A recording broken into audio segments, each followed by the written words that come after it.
जरा सोचिए, बाहर एकदम चिलचिलाती धूप है हम्म। और एक आदमी कच्ची सड़क पर 3 किलोमीटर से पैदल चल रहा है। अच्छा। उसके कंधे पे ना एक भारी बोरा है।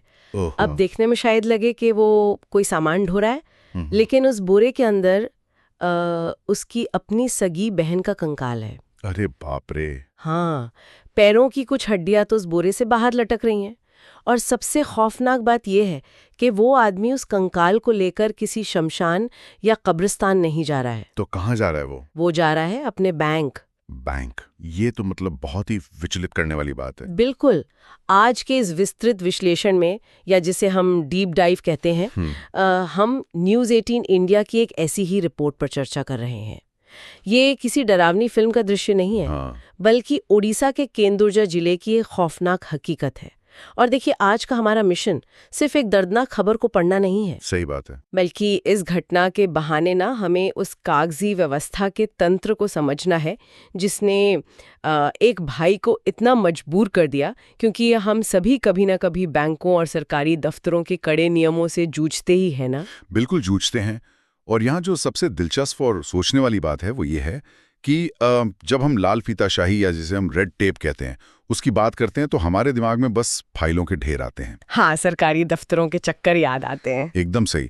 लेकिन ये रिपोर्ट दिखाती है कि जब वही नियम, वही फाइलें एक हाशिए पर खड़े एक अनपढ़ व्यक्ति से टकराती हैं तो उनका असर सिर्फ थका देने वाला नहीं होता, बल्कि वो पूरी तरह से अमानवीय हो जाता है। एकदम अमानवीय। मतलब ये घटना सिर्फ उड़ीसा के एक आदिवासी परिवार की कहानी भर नहीं है।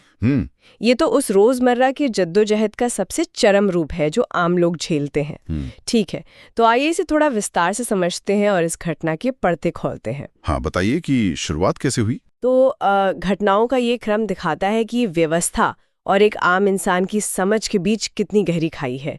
केंदुझर जिले में आदिवासी समुदाय की एक महिला थी। उनका जीवन न पहले ही त्रासदियों से भरा हुआ था। मतलब परेशानियां पहले से थीं। हाँ, उनके पति और बेटे की पहले ही मौत हो चुकी थी और वो अपने भाई जीतू मुंडा के साथ रह रही थी। कुछ महीने पहले उस महिला की भी मौत हो जाती है। फिर जो उनके आदिवासी रीति रिवाज है उनके मुताबिक उनके शव को दफना दिया गया। तो यहाँ तक अगर देखें तो ये गरीब परिवार के दुख की एक बहुत ही सामान्य सी कहानी लगती है। बिल्कुल। लेकिन असली त्रासदी तो तब शुरू होती है जब व्यवस्था या कहें कि सिस्टम इस परिवार के दरवाजे पर दस्तक देता है। क्योंकि उस मृत महिला के बैंक खाते में करीब 19,300 रुपए थे। 19,300, जो कि उस परिवार के लिए बहुत बड़ी रकम रही होगी। बहुत बड़ी रकम। तो अब जीतू मुंडा, जो कि पढ़े लिखे नहीं है, वो अपनी बहन के गुजरने के 2 महीने बाद वो पैसा निकालने के लिए बैंक पहुंचते हैं। लेकिन बैंक कर्मचारी उन्हें पैसे देने से साफ मना कर देते हैं। मना कर देते हैं? क्या कारण बताया उन्होंने?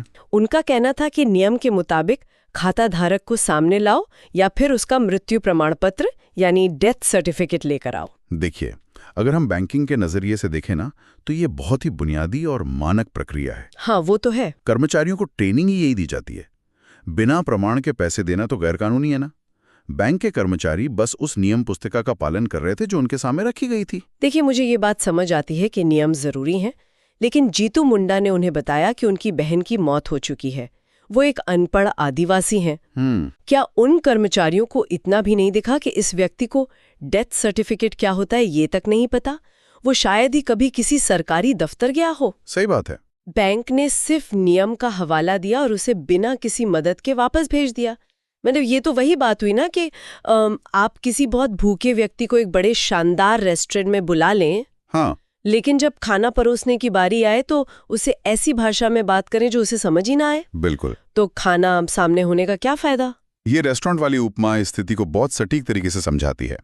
अगर हम इस नौकरशाही के काम करने के तरीके की गहराई में जाएं तो समझ आएगा कि एक डेथ सर्टिफिकेट मांगना सुनने में जितना आसान लगता है ना, भारत के ग्रामीण इलाकों में ये उतना ही मुश्किल है। हाँ, कागजी कार्रवाई बहुत जटिल है। बहुत ज्यादा। ये सिर्फ एक कागज का टुकड़ा नहीं है। इसके लिए एक अनपढ़ व्यक्ति को पंचायत जाना होगा, सचिव को खोजना होगा, हो सकता है कि उसे कोई घूस भी लेनी पड़े। अरे हाँ। और इस पूरी प्रक्रिया में हफ्तों लग सकते हैं।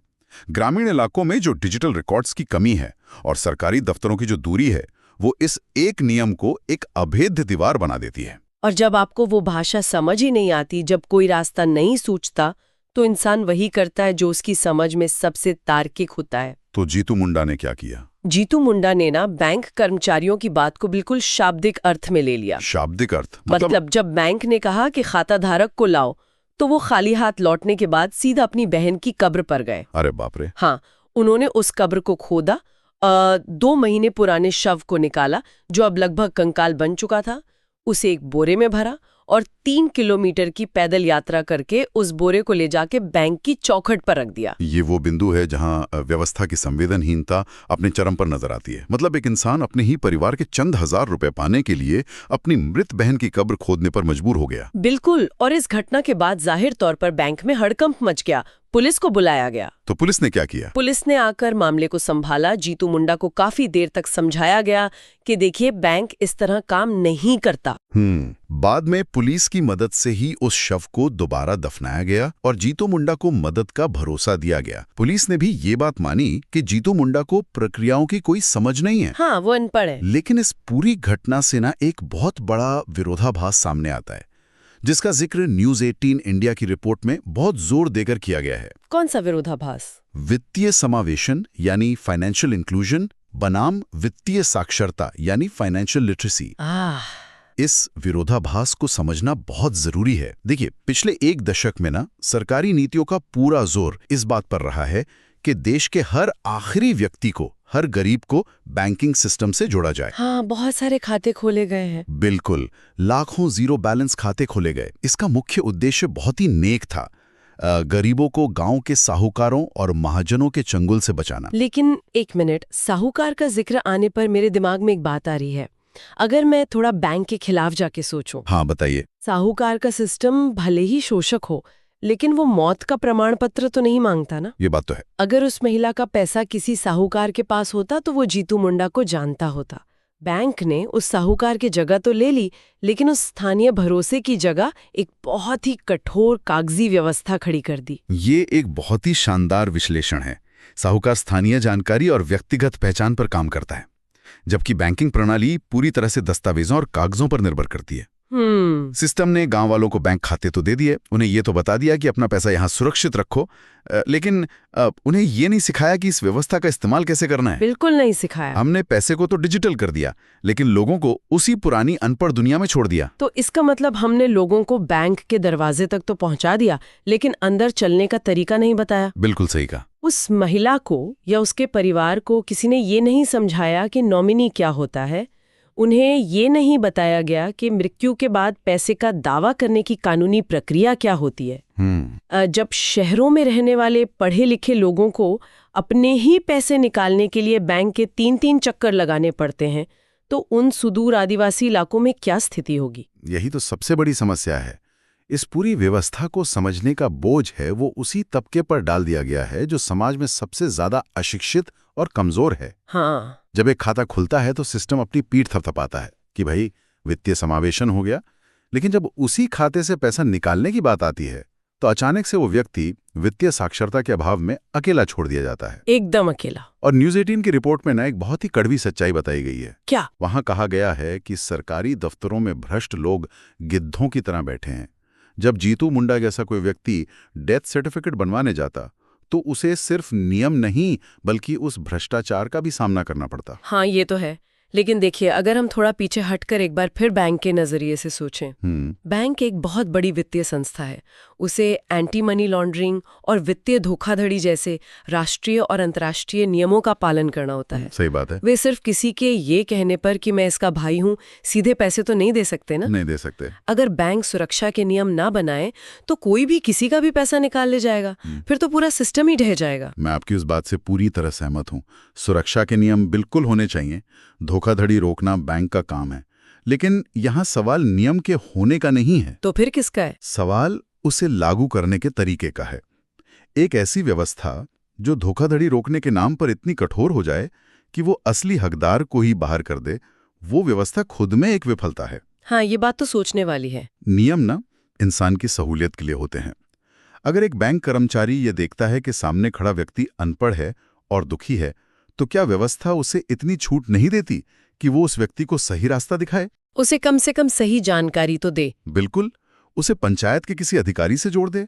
लेकिन नहीं, व्यवस्था उसे सिर्फ नो यानी नहीं कहने की ट्रेनिंग देती है। और यहीं से ना हम बैंकिंग की दुनिया के उस शब्द पर आते हैं जिसने शायद आज के समय में हर आम इंसान को सबसे ज्यादा परेशान किया है। KYC। बिल्कुल, KYC।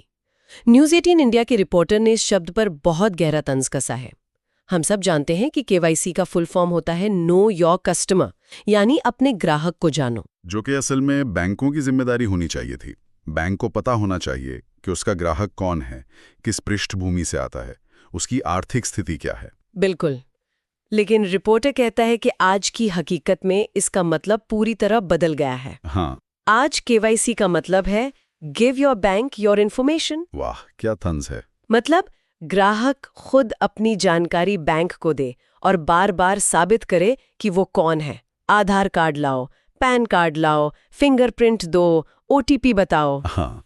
अब इसे ऐसे समझिए, मान लीजिए कोई व्यक्ति अपने किसी बहुत पुराने दोस्त के घर जाता है। ठीक है। वो दोस्त दावा करता है कि मैं तुम्हें बहुत अच्छी तरह जानता हूँ, लेकिन हर बार जब वो व्यक्ति दरवाजे पर पहुंचता है तो वो दोस्त दरवाजा खोलने से पहले उससे उसका सरकारी ID कार्ड मांगता है। अरे, तो क्या ऐसा दोस्त किसी काम का है? ये उदाहरण एकदम सटीक बैठता है आज के बैंकिंग सिस्टम पर। नो योर कस्टमर अब बैंक की जिम्मेदारी रही ही नहीं, ये तो ग्राहक का बोझ बन गया है। एकदम सही। और अगर हम इसे बड़े परिप्रेक्ष्य से जोड़कर देखें ना, तो इस पूरी घटना में न्यूज़ 18 के एंकर ने एक बहुत ही शक्तिशाली और झकझोर देने वाला रूपक इस्तेमाल किया है। कौन सा रूपक? एंकर ने कहा कि बैंक की चौखट पर पड़ा वो कंकाल सिर्फ उस मृत आदिवासी महिला का कंकाल नहीं है। तो किसका है? वो दरअसल हमारे पूरे सिस्टम का कंकाल है जो उन अधिकारियों के सामने पड़ा है। ओहो। जब किसी तंत्र से सहानुभूति, समझ और इंसानियत की चमड़ी उतार ली जाती है ना, तो पीछे सिर्फ एक निर्दयी कठोर ढांचा बचता है। नियमों का एक कंकाल। बहुत ही गहरी बात कही है। बैंक के वॉल्ट में रखे हुए 19,300 रुपए पूरी तरह से सुरक्षित थे। किसी चोर ने उन्हें नहीं चुराया था। हाँ। लेकिन क्या फायदा उस सुरक्षा का? सिस्टम की संवेदनहीनता ने उस पैसे को किसी काम का नहीं छोड़ा। ये बहुत ही भयानक विचार है कि व्यवस्था की क्रूरता ने उन पैसों को मिट्टी के बराबर कर दिया। और ना, रिपोर्टर ने एक बहुत ही चुभने वाला सवाल भी उठाया। क्या सवाल? कि अगर देश में विकास दर या GDP के आंकड़े बहुत ऊंचे हैं, लेकिन उसी देश में एक अनपढ़ आदमी को अपने ही परिवार के कुछ हजार रुपए निकालने के लिए कड़ी धूप में कंकाल ढोना पड़े, तो उस इतनी बड़ी अर्थव्यवस्था का क्या फायदा? कोई फायदा नहीं है। 19,300 रुपए किसी GDP के आंकड़े में शायद एक मामूली दशमलव भी ना हो, लेकिन जीतू मुंडा के लिए तो वो जीवन और मरण का सवाल था ना। बिल्कुल। और यही बात इस खबर को इतनी महत्वपूर्ण बनाती है। ये किसी एक राज्य या किसी एक बैंक की समस्या नहीं है। ये उस लाल फीता शाही का प्रतीक है जिसने पूरे ढांचे को अपनी गिरफ्त में ले रखा है। सही बात है। जब एक मध्यम वर्गीय व्यक्ति किसी सरकारी दफ्तर में धक्के खाता है तो वो परेशान होता है, लेकिन वो किसी तरह अपना काम निकाल लेता है, जुगाड़ लगा लेता है। हाँ। लेकिन जीतू मुंडा जैसे हाशिए पर खड़े लोगों के लिए ये कागजी कार्रवाई एक खामोश हत्यारे की तरह काम करती है। ये दिखाती है कि हमने एक ऐसा समाज बना लिया है जहां एक फॉर्म पर सही जगह दस्तखत करना इंसान के दुख दर्द से ज्यादा महत्वपूर्ण हो गया है। तो आज के इस डीप डाइव में हमने एक ऐसी कहानी पर चर्चा की जिसे सुनकर शायद हर किसी के रोंगटे खड़े हो जाएं। बिल्कुल। हमने देखा कि कैसे उड़ीसा के एक छोटे से गांव में नियमों की कठोरता ने एक भाई को अपनी बहन की कब्र खोदने पर मजबूर कर दिया।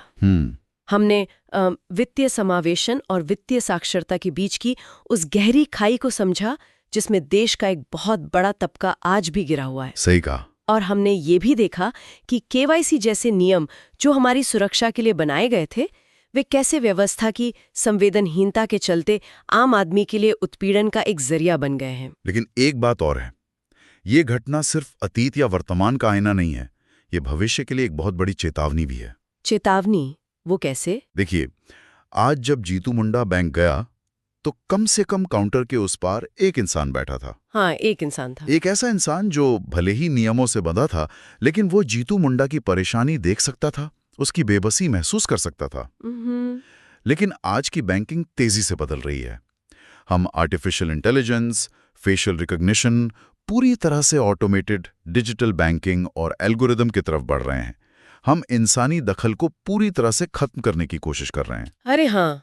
तो अगर एक इंसान जिसके सीने में दिल धड़कता है वो नियमों के दबाव में आकर इतना मशीनी और क्रूर व्यवहार कर सकता है, तो सोचिए कल क्या होगा। जब काउंटर के उस पार कोई इंसान होगा ही नहीं, सिर्फ मशीनें होंगी। बिल्कुल। जब फैसले सिर्फ एक मशीन करेगी जो केवल 0 और 1 की भाषा समझती है। अगर उस मशीन को डेथ सर्टिफिकेट अपलोड नहीं मिला तो वो सीधा एक्सेस डिनाइड कर देगी। वो तो आपकी शक्ल भी नहीं देखेगी। एकदम सही। अगर आज एक इंसान के होते हुए जीतू मुंडा को ये सब झेलना पड़ा, तो कल के पूरी तरह से डिजिटल और एल्गोरिदम आधारित सिस्टम में ऐसे गरीब और अनपढ़ लोग तो हमेशा के लिए अदृश्य हो जाएंगे।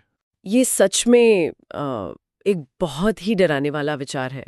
मतलब क्या हमारी भविष्य की बैंकिंग व्यवस्था सबको साथ लेकर चलने वाली होगी, या वो नियमों और एल्गोरिदम के नाम पर आज से भी ज्यादा क्रूर और संवेदनहीन हो जाएगी? यही तो सबसे बड़ा सवाल है। अगर 19,300 रुपए के लिए आज एक कंकाल बैंक की चौखट पर लाया जा सकता है, तो बिना सहानुभूति वाले भविष्य के डिजिटल सिस्टम में न जाने कितने लोग बस एक डेटा पॉइंट बनकर अपनी पहचान खो देंगे। ये एक ऐसा सवाल है जिस पर हम सभी को और इस देश की नीतियां बनाने वालों को बहुत गहराई से सोचना चाहिए। आज के विश्लेषण में बस इतना ही।